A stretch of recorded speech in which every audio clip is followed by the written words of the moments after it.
প্রিয় ছাত্রছাত্রী, এখন দশম শ্রেণীর রাশিবিজ্ঞান। এই রাশিবিজ্ঞানে আছে গড়, মধ্যমা, অজাইব আর সংখ্যাগুলো। এর মধ্যে এগুলো আগেই আলোচনা করেছি, আমি গড় মধ্যমা নিয়ে আলোচনা করেছি এবং তার ভিডিও দিয়েছি। যারা এখনো দেখোনি, ওটা হচ্ছে 26 কোষে দেখি 26(1) এবং 26(2). যারা এখনো দেখোনি তারা আমার চ্যানেলে এসে এইগুলোকে একটু দেখে নিও। এগুলো প্রাথমিক ধারণা সম্পর্কে, রাশিবিজ্ঞানের যে প্রাথমিক ধারণা, এটা জানতে গেলে এই জিনিসগুলো একটু দেখে নেওয়ার দরকার। আমরা চলে আসি। এছাড়াও এই চ্যানেলেতে ক্লাস 10 জিওমেট্রি বললে সমস্ত উপপাদ্যগুলো ক্লাস 10-এর দেওয়া আছে, ইম্পর্টেন্ট উপপাদ্য যেগুলো পরীক্ষাতে আসে। এছাড়াও ক্লাস 10 লাইফ সায়েন্স, জীবন বিজ্ঞান, এটাতে ক্লিক করলেই প্লে লিস্টে এগুলো আছে, তোমরা একটু দেখে নিও। আমরা চলে আসি আজকের আলোচনায়। আজকে আমরা আলোচনা করব সংখ্যাগুরু মান। এর পরের ক্লাসে পরেরতে আমি অজাইব সবার শেষে দেবো। সংখ্যাগুরু মান বলতে গেলে প্রথমেই আমরা কতগুলো তথ্যতে চলে আসি। ধরো একটা ক্লাসে 12 জন ছাত্র আছে। 12 জন ছাত্রকে প্রত্যেককে 10টা করে প্রশ্ন উত্তর দেয়া হলো। প্রশ্ন দেয়া হলো যে করো। দেখা গেল একটি ছাত্র 4টি উত্তর দিল, অপর ছাত্র 6টি উত্তর দিল, তারপর 5টি উত্তর দিল, 4টি উত্তর দিল, এরকম 7টা উত্তর দিল, 2টো উত্তর দিল, 3টে, 4, 2, 4, 5, 4, এরকম করে উত্তর দিয়েছে 12 জন ছাত্রছাত্রী। আমরা প্রথমে দেখে নিই উত্তরের সংখ্যা আর পরিসংখ্যা, ছাত্রছাত্রীর সংখ্যা। আমরা যদি এটা করি তাহলে দেখব যে 2টো প্রশ্ন আছে, 3টে প্রশ্ন আছে, 4টে প্রশ্ন আছে, 5টা প্রশ্ন উত্তর দিতে পেরেছে, 6টা প্রশ্নের উত্তর দিতে পেরেছে, 7টা প্রশ্নের উত্তর দিতে পেরেছে। 8 বা 9 কেউ পারেনি। তাহলে দেখে নিই 2টো প্রশ্নের উত্তর কজন দিয়েছে? একজন, দুজন। 2টো প্রশ্নের উত্তর দিয়েছে। 3টে প্রশ্নের উত্তর দিয়েছে একজন, মাত্র এইটি। 4টি প্রশ্নের উত্তর দিয়েছে 1, 2, 3, 4, 5 জন দিয়েছে। 5টি প্রশ্নের উত্তর দিয়েছে 1, 2 জন। 6টি প্রশ্নের উত্তর দিয়েছে একজন এবং 7টি প্রশ্নের উত্তর দিয়েছে একজন। তাহলে এই যে অবিন্যস্ত তথ্যগুলোকে আমরা একটা পরিসংখ্যা বিভাজন ছকের মধ্যে এনেছি। এই ছকের মধ্যে দেখা যাচ্ছে যে 4টি করে প্রশ্ন উত্তর দিয়েছে, এটা সর্বোচ্চ পরিসংখ্যা, এর পরিসংখ্যাটি সর্বোচ্চ। তাহলে আমরা একটু দেখে নেব যে 4টি প্রশ্ন উত্তরদাতা, 4টি করে প্রশ্নের উত্তরদাতা সর্বদা এখানে বেশি হচ্ছে, 5 জন হচ্ছে, সর্বোচ্চ হচ্ছে। তাহলে আমরা বলবো সংখ্যাগুরু মান, অর্থাৎ কোনো বিন্যস্ত তথ্যের মধ্যে যার পরিসংখ্যা সব থেকে বেশি, সেইটিকে আমরা বলবো সংখ্যাগুরু মান। তাহলে নির্ণয় সংখ্যাগুরু মান কত? 4টি প্রশ্ন, সংখ্যাগুরু মান হচ্ছে 4। আমরা আরেকটা উদাহরণ নিয়ে নিই। আবার ওই 12 জনকে অন্য একটি টেস্টে দেয়া হলো, 10টি করে প্রশ্ন দেওয়া হয়েছে। প্রথম জন 2টি, দ্বিতীয় জন 4টি, তৃতীয় জন 3টি, এইভাবে উত্তর করেছে, সঠিক উত্তর করেছে। আমরা যদি এটা পরিসংখ্যা বিভাজন ছক তৈরি করি তাহলে দেখব যে এখানে দেখো 2টি করে প্রশ্নের উত্তর দিয়েছে, 3টি, 4টি, 5টি, 6 কেউ নেই, 7 কেউ নেই, 8, 9। তাহলে 2টি করে কজন দিয়েছে? একজন, 2 জন, 3 জন, 4 জন। 2টি করে প্রশ্ন উত্তর দিয়েছে 4 জন। তারপর 3টি প্রশ্নের উত্তর দিয়েছে একজন। 4টি প্রশ্নের উত্তর দিয়েছে, 4টি প্রশ্নের উত্তর কেউ দেয়নি, দিয়েছে 4টি করে প্রশ্নের উত্তর এই যে একজন দিয়েছে। 5টি করে প্রশ্নের উত্তর একজন, 2 জন, 3 জন, 4 জন, 4 জন দিয়েছে। 8টি করে প্রশ্নের উত্তর একজন দিয়েছে। 9টি করে প্রশ্নের উত্তর একজন দিয়েছে। তাহলে এই যে বিভাজন ছক, এই বিভাজন ছকে পরিসংখ্যা আমরা একটু খেয়াল করি। আগের এতে দেখেছি, উদাহরণে দেখেছি সর্বোচ্চ একটাই মাত্র আছে, 5 একটাই আছে। এর মধ্যে আবার সর্বোচ্চ পরিসংখ্যা 4 দুটো শ্রেণীতে আছে। তাহলে দু জায়গায় যদি 4 সর্বোচ্চ পরিসংখ্যা থাকে, তাহলে এই ক্ষেত্রে সংখ্যাগুরুর মান হবে একাধিক, অর্থাৎ দুটি হবে। যদি একের অধিক সংখ্যাগুরু মান হয়, তখন তাকে আমরা বলবো মাল্টি মডাল। তাহলে নির্ণেয় সংখ্যাগুরু মান কত হবে? নির্ণেয় সংখ্যাগুরু মান হবে 2 এবং 5, অর্থাৎ দুটো করে প্রশ্নের উত্তর দিয়েছে বেশি সংখ্যক, 5টি করে প্রশ্নের উত্তর দিয়েছে বেশি সংখ্যক। তাহলে 2 এবং 5। এইভাবে আমরা যদি শ্রেণী না থাকে, অবিন্যস্ত তথ্য থাকে, তাহলে তাকে বিন্যস্ত করে সর্বোচ্চ পরিসংখ্যাটাই হবে তার সংখ্যাগুরু মান। আর একটা উদাহরণে চলে আসি। এবারে চলে আসি আমরা, যদি কোনো বিন্যস্ত তথ্য থাকে, অর্থাৎ একটা উদাহরণ হিসেবে বলি, যেমন 30 দিনের মধ্যে 100 জন ছাত্রছাত্রীর হিসাব নেওয়া হয়েছে। তার 6 থেকে 10 দিন উপস্থিত আছে 8 জন, 10 থেকে 14 দিন উপস্থিত 28 জন, 14 থেকে 18 দিন উপস্থিত আছে 34 জন, 18 থেকে 22 দিন উপস্থিত আছে 18 জন, 22 থেকে 26 12 জন। তাহলে এই মোট 100 জন ছাত্রছাত্রীর উপরে পরীক্ষা করে দেখা হয়েছে। এই 100 জন ছাত্রছাত্রীর মধ্যে দেখা যাচ্ছে যে সব থেকে বেশি এসেছে 14 থেকে 18 দিন। অর্থাৎ যখন কোনো শ্রেণীভুক্ত থাকবে পরিসংখ্যানগুলো বিভাজন ছক, তখন আমরা শুধুমাত্র তার ওই সর্বোচ্চ পরিসংখ্যা দেখে আমরা সরাসরি বের করতে পারবো না। এর জন্যে আমাদের কি করতে হবে, এই যে শ্রেণীর পর্যবেক্ষণ সব থেকে বেশি, সেই শ্রেণীটাকে বলবো সংখ্যাগুরু সম্বলিত শ্রেণী। সংখ্যাগুরু সংবলিত শ্রেণী, বা এটাকে বলা হয় মিডল ক্লাস। এই সংখ্যাগুরু সম্বলিত শ্রেণী যদি এই 34টা, তার সর্ববেশি পর্যবেক্ষণ 34 জন ছাত্রী, তাহলে এদের ক্ষেত্রে আমরা সংখ্যাগুরু মান এই সূত্র সাহায্যে করব। সূত্রটা কি? L plus F1 minus F0 by 2F1 minus F0 minus F2 into H। আগে আমরা জেনে নেব যে এইগুলো কি। আগে আমি একটু লিখে ফেলি, তারপর তোমাদের একটু দেখিয়ে দিই। তাহলে এগুলোকে আমরা একটু ক্লারিফাই করে নিই। তাহলে L plus F1 minus F0 by 2F1 minus F0 minus F2 into H। এখানে L মানে কি আমরা প্রথমেই দেখে নিই। সংখ্যাগুরু মান সম্বলিত শ্রেণী কোনটা? না, সংখ্যাগুরু মান এটা সব থেকে বেশি আছে, তাহলে এই শ্রেণীটা হলো 14 থেকে 18। এটা হলো সংখ্যাগুরু মান সম্বলিত শ্রেণী।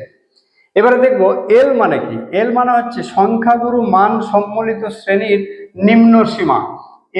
এই শ্রেণীটার নিম্ন সীমা কত? 14। এইচ মানে হচ্ছে, এইচ সবার শেষে আছে সূত্রটি। এইচ মানে হচ্ছে সংখ্যাগুরু মান সম্বলিত শ্রেণী দৈর্ঘ্য। শ্রেণী দৈর্ঘ্য কত? 4। 14 থেকে 18, 4। এরপরে F1টা হলো সংখ্যাগুরু মান সম্বলিত শ্রেণীর পরিসংখ্যা। পরিসংখ্যা কত? 34। পরেরটা F0 মানে হচ্ছে সংখ্যাগুরু মান সম্বলিত শ্রেণীর পূর্বের শ্রেণী। এর পূর্বের শ্রেণী কোনটা? এটা। তার পরিসংখ্যা কত? 28। এই 28টা। F2 মানে কি? সংখ্যাগুরু মান সম্বলিত যে শ্রেণী, তার পরের শ্রেণীর পরিসংখ্যা। পরের শ্রেণীর পরিসংখ্যা কত? 18। এবার আমরা অঙ্কটা করে ফেলি। তাহলে নির্ণেয় সংখ্যাগুরু মান, অতএব নির্ণেয় সংখ্যাগুরু মান সমান, এটা করে নিই প্রথমে। এল মানে হচ্ছে 14 প্লাস F1 কত? F1 হচ্ছে 34 মাইনাস F0 হচ্ছে 28 by 2 into 34, 2 into F1, 2 into 34 minus F0, F0 হচ্ছে 28 আর F2 হলো 18 ইন্টু H মানে হচ্ছে 4। তাহলে সব কটা আমরা বসিয়ে ফেলেছি। এবার আমরা একটু এটা উত্তরটা করে ফেলি, ক্যালকুলেশনটা করে ফেলি। 34 থেকে 28 বাদ গেলে 6, 34 দুগুণে 68 বিয়োগ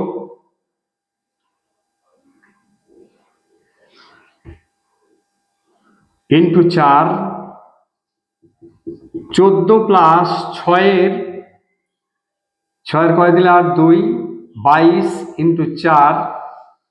দেখো এখানে কাটবে 2 2 4, 11 2 22, তাহলে 14 প্লাস 6 দুগুণে 12 11, তাহলে সমান 14 প্লাস 12কে 11 দিয়ে ভাগ করলে কত হয়? 1.09 এরকম বলা যেতে পারে। ভাগটা করে নেবো আমরা একটু। তাহলে 15.09 হলো এর সংখ্যাগুরু মান। 15.09, যেহেতু এই ভাগটাকে আমরা করেছি, এর ভাগটা মেলেনি, তাই এটাকে প্রায় বলে নেব।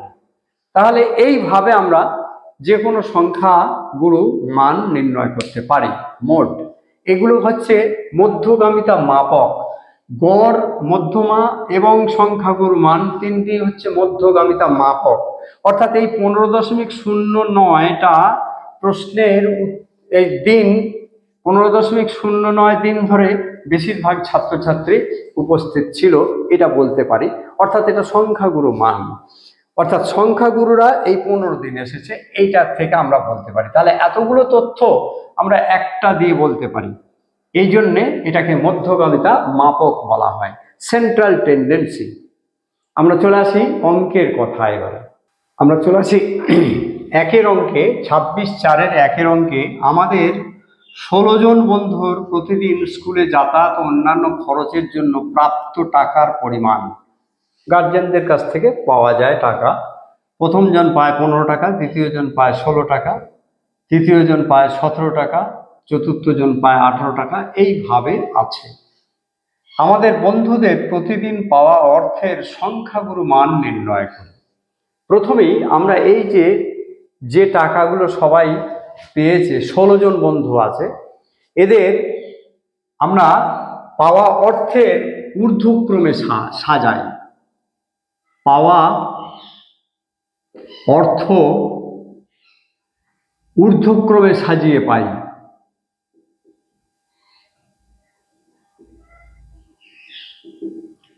ঊর্ধ্বক্রমে সাজাই। সব থেকে কম কত আছে? 10। তারপরে কত আছে? 11। এগুলো একটু আন্ডারলাইন করে দিলে আমাদের আর বুঝতে অসুবিধা হবে না। তারপরে আছে 15। 15 কটা আছে? একটা, দুটো, তিনটে, চারটে।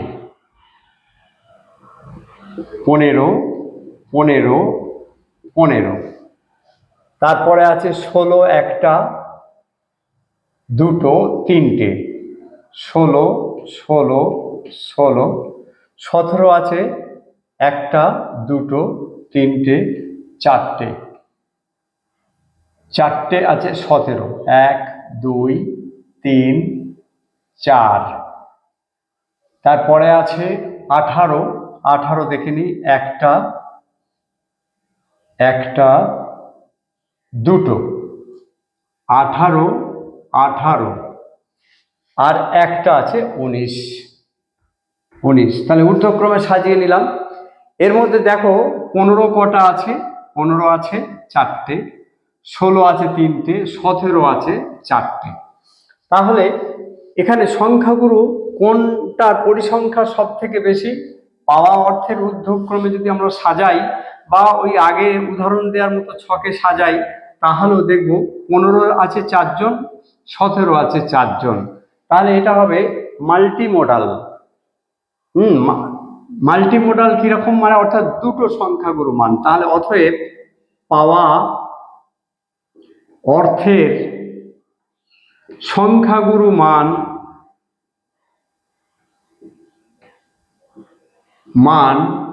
15 এবং 17 টাকা।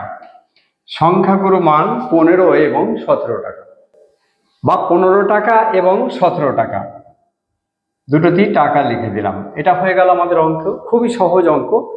এবারে আমরা চলে আসি পরের অঙ্কে। 2 অঙ্কে আমরা একটু দেখে নিই। নিচে আমাদের শ্রেণীর কিছু ছাত্রছাত্রীদের উচ্চতা সেন্টিমিটারে দেওয়া হয়েছে হলো 131, 130, এইভাবে 1, 2, 3, 4, 5, 6, 7, 8, 9, 10, 11, 12, 13, 14, 15, 16, 17, 18, 19, 20, 21, 22, 23, 24, 25, 26, 27 জনের দেওয়া হয়েছে। ছাত্রছাত্রীদের উচ্চতার সংখ্যাগুরু মান নির্ণয় করি। তাহলে আমরা এই ঊর্ধ্বক্রমে উচ্চতাকে ঊর্ধ্বক্রমে সাজিয়েও করতে পারি, আবার উচ্চতা যেমন আগে উদাহরণেতে যেমন বললাম সেভাবে লিখতে পারি। উচ্চতা সেন্টিমিটার আর ছাত্রছাত্রীর সংখ্যা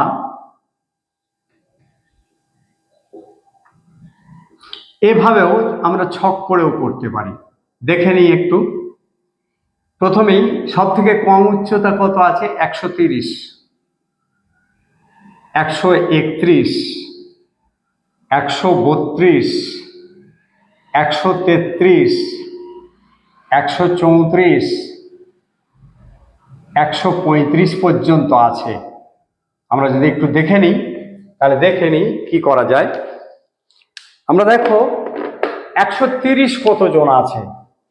একজন একটু আন্ডারলাইন করে নেবে, তাহলে সুবিধা হয়ে যাবে। 2 জন, 3 জন, 4 জন, 5 জন। 130 আছে 5 জন। 131 কজন আছে? 1, 2, 3, 4, 5,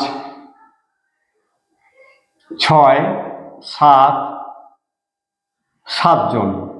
131 আছে 7 জন। 132 কতজন আছে? 1, 2, 3, 4, 5 জন আছে। 133 কতজন আছে? 1,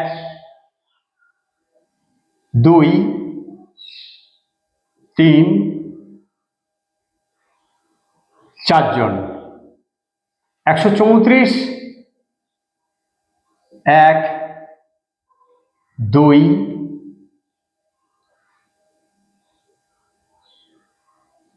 2 জন আছে। 135 কতজন আছে? 1, 2, 3, 4, 4, 4 জন আছে। তাহলে এখানে দেখো এই বিভাজন ছক আমরা তৈরি করে ফেললাম। 5 আর 7, 12 আর 5, 17 আর 4, 21 আর 2, 25, 21 আর 2, 23 আর 4, 27। তাহলে ছাত্রছাত্রীর সংখ্যা 27 আমাদের মিলে গেল। যখনই মিলে গেল, আমরা নির্ণেয় অতএব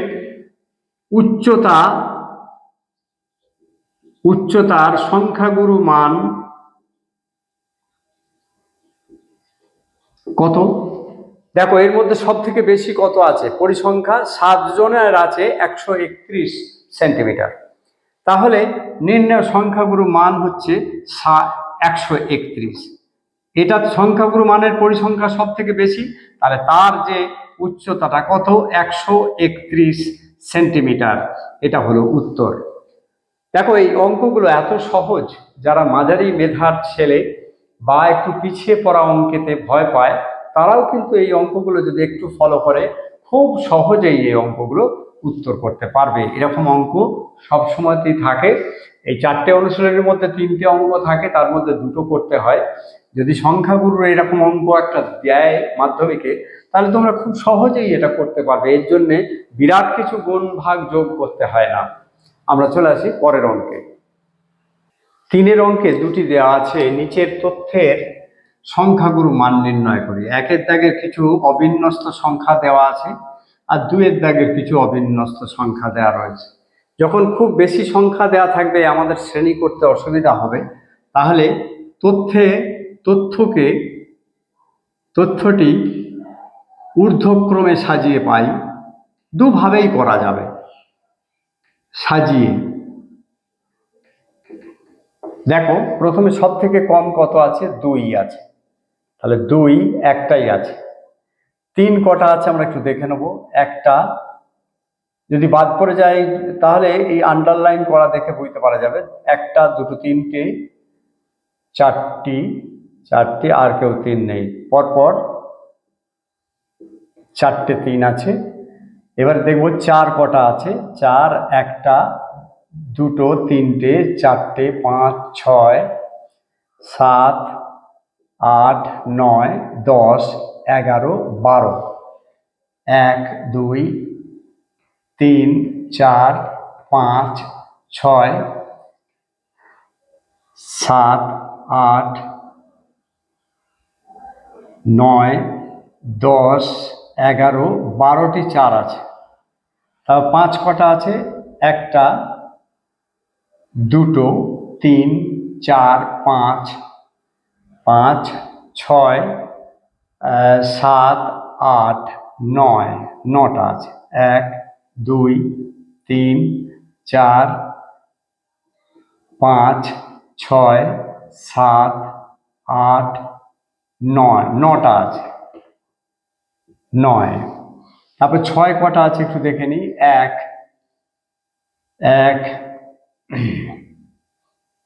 1 2 দুটো 6 আছে। 7 কটা আছে? 1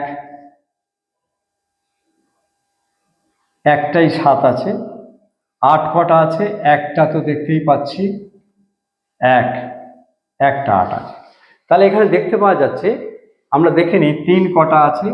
3 আছে 4টি, 3 আছে 4টি, 4 আছে 1 2 3 4 5 6 7 8 9 10, 1 2 3 4 5 6 7 8 9 10 11 12টি আছে। 5 আছে 9টি, আর 6 আছে 2টি, 7 একটি, 8 একটি, 2 একটি। তাহলে নির্ণেয় একই অঙ্কের, অতএব নির্ণেয় সংখ্যাগুরু মান, যেটি সংখ্যায় বেশি আছে, কত সংখ্যাগুরু মান? 12টা, তার মানে সংখ্যাগুরু মান 4।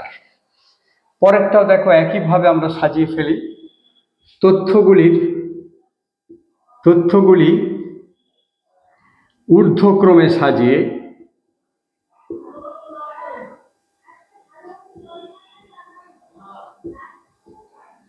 সাজিয়ে কিরকম পাই একটু দেখে নিই। সব থেকে কম আছে 2 আছে, 3 আছে, একটা করে 3, তারপরে আছে 4 5 6 7 8 আছে, তারপরে আছে 10 আছে 1 2 3টে 4টে 10 আছে, 2 3 4 11 কটা আছে? 1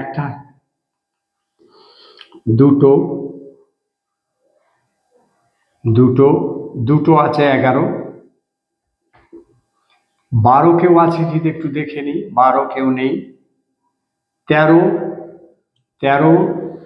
চোখে পড়েনি। 14 নেই। হ্যাঁ, 14 একটা আছে, তাহলে 14। তারপরে 15 কটা আছে দেখে নাও। 1 2 3 4 5 5টি 15 আছে। 2 3 4 5টি 15 আছে। তারপর 16 দেখব। 16 একটি 16 আছে। 17 একটি, দুটি 17 আছে। 18 একটি, দুটি 18 আছে। 19 কটি আছে? একটি, দুটি, 8 একটা বাদ পড়ে গেছে, 19 দুটি আছে, ও 8টা দুটো আছে, 8 দুটো আছে, আর একটা 8 হবে, 8 একটা দুটো, এই 8টা দেখো দাগ পড়েনি, আমরা সঙ্গে সঙ্গে ধরা পড়ে গেছে আর কি। 10ও হবে কটা, একটা, এটা দাগ পড়েনি, তার মানে একটা দুটো তিনটে চারটে, চারটে 10 হবে, পাঁচটা, পাঁচটা 10, 10ও আর একটা হবে। তাহলে আমরা একটু দেখে নিই কোনটাতে কতগুলো পাচ্ছি। দেখো এগুলো একটা একটা করে, এটা দুটো, 10 হচ্ছে 5টা, 11 হচ্ছে দুটো, 14 একটা, 15 5টি, 16 একটি, 17 দুটি, 18 দুটি, 19 দুটি। তাহলে তথ্যের সংখ্যাগুরু মান, অতএব তথ্যের সংখ্যাগুরু মান কোনটা সব থেকে বেশি? দেখো 5টি আছে 10 আর 5টি আছে 15, তাহলে সংখ্যাগুরু মান হবে 10 এবং 15, 10 এবং 15, এটা উত্তর। তার মানে এখানে 10ও 5টা আছে আর 15ও 5টা আছে, সুতরাং এখানে সংখ্যাগুরু মান হবে 10 এবং 15। আর আগেরটাতে শুধুমাত্র 4 আছে 12টি, সেই জন্য 4টাই মাত্র সংখ্যাগুরু মান হলো। তাহলে এটা হচ্ছে সিঙ্গেল মোড আর এটা হচ্ছে মাল্টি মোড। আমরা চলে আসি পরের অঙ্কে। পরের অঙ্কে চলে আসি, আমাদের পাড়ার একটি জুতোর দোকানে একটি বিশেষ কোম্পানির জুতো বিক্রির পরিসংখ্যা বিভাজন তালিকা দেওয়া হলো। সাইজ পরিসংখ্যা, 2 সাইজের জুতো 3টি বিক্রি হয়েছে, 3 সাইজের 4টি, 4 সাইজের 5টি, 5 সাইজের 3টি, 6 সাইজের 5টি, 7 সাইজের 4টি, 8 সাইজের 3টি, 9 সাইজের 2টি বিক্রি হয়েছে। উপরের পরিসংখ্যা বিভাজনে সংখ্যাগুরু মান নির্ণয় করি। দেখো এখানে সব থেকে বেশি বিক্রি হয়েছে কোন কোন সাইজের জুতো, এই 5টি বিক্রি হয়েছে, এটাও 5টি বিক্রি হয়েছে। তাহলে এটা মাল্টি মডাল, অর্থাৎ দুটো, এর সংখ্যাগুরু মান হচ্ছে 2 জায়গায় পাবো। এখানেও 5টি বিক্রি হয়েছে, এখানেও 5টি বিক্রি হয়েছে। কত সাইজ? 4 সাইজ আর 6 সাইজ। তাহলে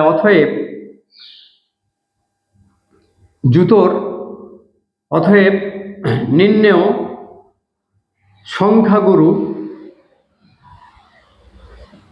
সংখ্যাগুরু মান, জুতার সাইজ,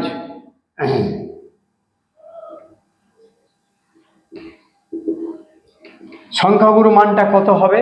4 সাইজ এবং 6 সাইজ, 4 এবং 6, এবং লিখতে পারলে ভালো হয়, এবং 6 সাইজ, এটা আমাদের উত্তর। ফলে অঙ্কগুলো খুবই সহজ। আমরা এর পরের অঙ্কগুলো পরের এতে দেবো, পরের ভিডিওতে দেবো। যাই হোক, এই অঙ্কগুলো খুবই সহজ। ভালো লাগলে লাইক দিও, বন্ধু বান্ধবদের মধ্যে শেয়ার করো। আর যারা এখনো আমার এই চ্যানেল সাবস্ক্রাইব করোনি তারা করে নিও, এবং বেল নোটিফিকেশানে ক্লিক করো, যাতে করে পরবর্তী ভিডিও আপলোড করার সঙ্গে সঙ্গে সবার আগে তোমরা খবর পেয়ে পাও। আজ এই পর্যন্তই, ধন্যবাদ।